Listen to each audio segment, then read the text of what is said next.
The Minnesota Vikings schedule is very interesting, and there's one game that could end up costing them everything, and they better be ready for it. The Minnesota Vikings schedule came out a couple of months ago, and it really laid out an interesting path to the Vikings making the Super Bowl.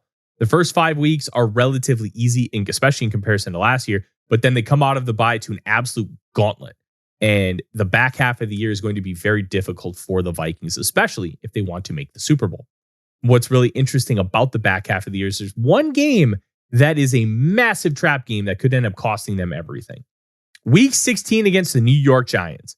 Now, you might be thinking to yourself, okay, it's the Giants. They're not that good. They're probably not going to be very good this year. And you might see a regime change with Brian Daboll and Joe Schoen end up getting fired and completely replaced. And now they're back to square one.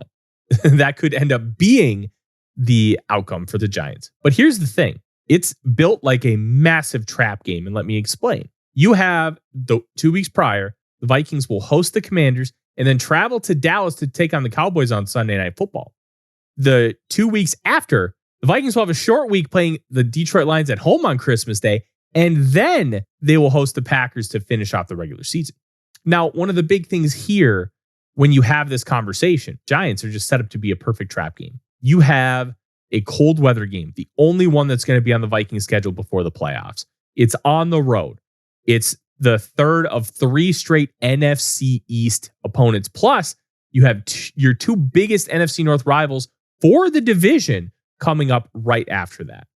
So when you're the Minnesota Vikings, that is quite the situation. You may completely overlook the Giants. Now, NFL teams normally don't do that, but let's be real. When you have a 4-day break in between games, when you have to play the Lions, who won 15 games last year on your home field, there's going to be some overlooking just in general because you're stretched so thin during those short weeks. So they need to be ready for this Giants game. And the Giants have a really good defensive front and a defense that can honestly get after the quarterback. They better be ready because it's built like a perfect trap game, especially if the cold weather elements really come into play. Now, when you kind of take a look at everything, they're not going to be the hardest team, but it's about who you play, when you play them. And that Giants game is one to watch with a bullet. I'm Tyler Forness with A to Z Sports. Skol Vikings.